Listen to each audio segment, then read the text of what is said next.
California just received a magnitude 7 warning. Was this a preview of the mega earthquake that will hit the West Coast? We had a 7 magnitude warning. It was Eureka area of Eureka, California, was felt all the way past south of San Francisco.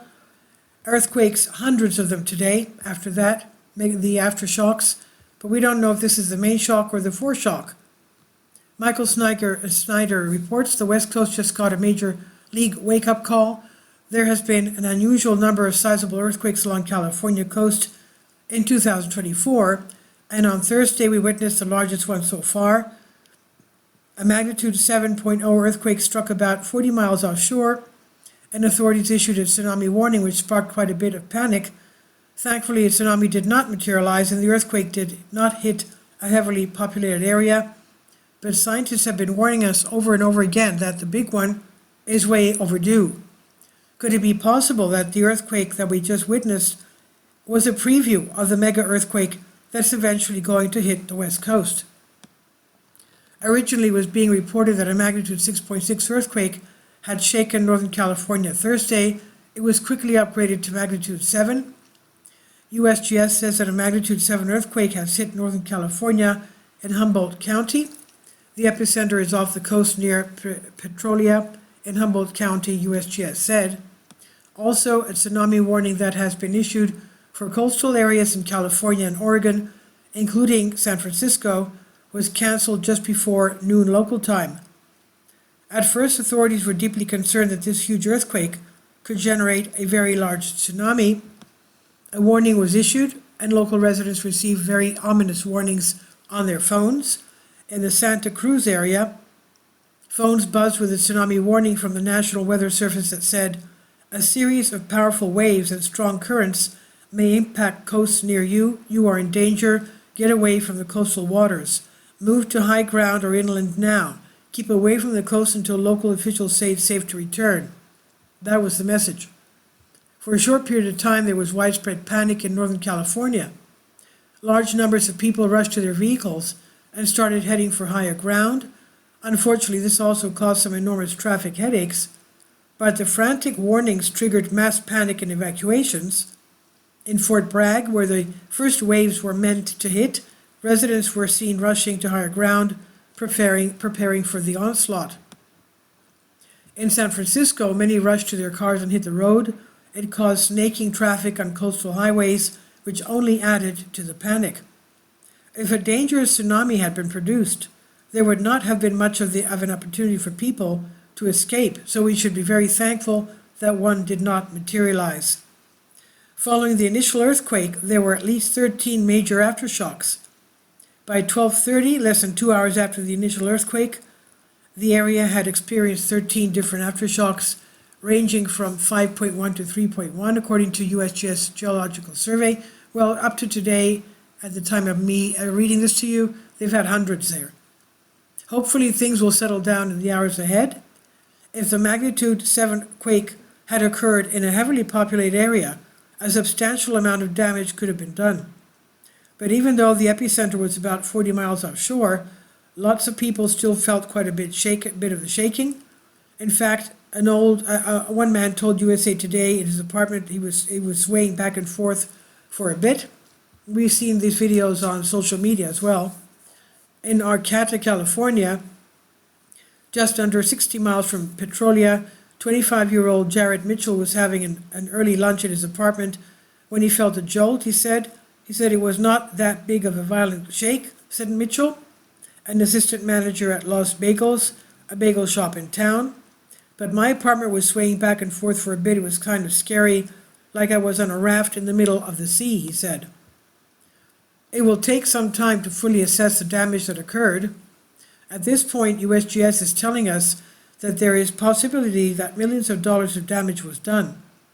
Preliminary data from US Geological Survey indicates a 32% chance of estimated economic loss from $1 to $10 million and a 32% chance of economic loss between $10 and $100 million, with a chance of losses greater than estimated 15%.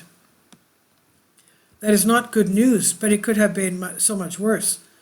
California Governor Gavin Newsom also was so alarmed by what happened that he actually declared a state of emergency.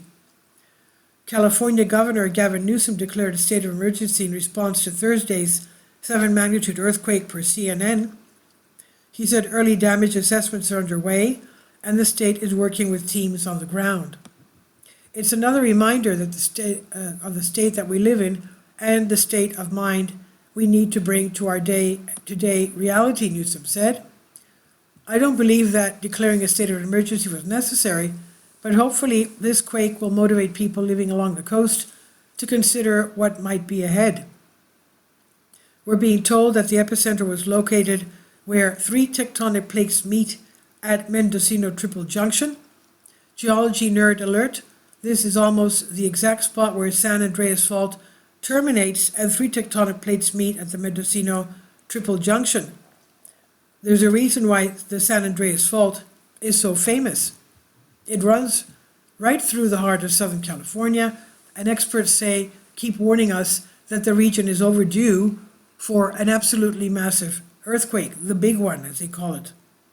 Seismologists have long warned the Golden State is overdue a devastating earthquake measuring at least 7.8 on the Richter scale. The San Andreas Fault bisects the entire state of California, and it is the cause of the region's quakes. In simple terms, it's a divide between 2 of the Earth's tectonic plates, the North American and the Pacific plates. These plates are constantly moving, but sometimes get stuck against one another.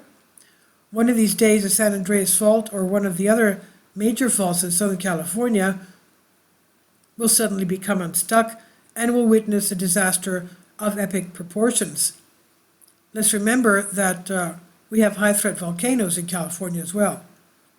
Now, as I've documented recently, scientists have warned that when a catastrophic earthquake finally occurs, the ground on the western side of one of the major faults in Southern California could suddenly drop by several feet, since most of that area is just barely above sea level. That would give the Pacific Ocean opportunity to come rushing in. It would look much of Southern California coast had just gone into the Pacific Ocean, but instead it would actually be the Pacific Ocean covering vast stretches of coastal territory that has suddenly dropped quite a bit lower. Scientists tell us that similar catastrophes have happened in the past, and it's just a matter of time before it happens again. Considering how unstable our planet has been lately, I would not want to be living along the California coast right now. Hopefully the magnitude 7 earthquake that we just witnessed will get people thinking about where they really want to be located during the very troubled times that are ahead of us. This is by Michael Snyder on End of the American Dream. All of you there, please be very alert and careful. Please leave your comments and thank you for your support. About the author, Michael Snyder's new book, Why, is available on paperback and for Kindle on Amazon. He's also written 8 other books available on Amazon, including Chaos, End Times, 7-Year Apocalypse, Lost Prophets in the Future of America, The Beginning of the End, and Living a Life That Really Matters. When you purchase any of Michael's books, you help to support the work that he's doing. You can also get his articles by email as soon as he publishes them by subscribing to his Substack newsletter. Michael has published thousands of articles on the Economic Collapse blog, End of the American Dream, and The Most Important News, and he always freely, happily allows others to republish those articles on their own websites. These are such troubled times and people need hope. John 3:16 tells us about the hope that God has given us through Jesus Christ. For God so loved the world that he gave his only begotten Son, that whosoever believeth in him should not perish but have everlasting life. If you have not already done so, we strongly urge you to invite Jesus Christ to be your Lord and Savior today. Please leave your comments and thank you for your support. Please support my Patreon account. The daily posts are 5 videos daily, and they are totally different from what I have on my YouTube channel. Thank you so much for your support and that you find all my content so interesting. You'll find the Patreon account details in the description box below.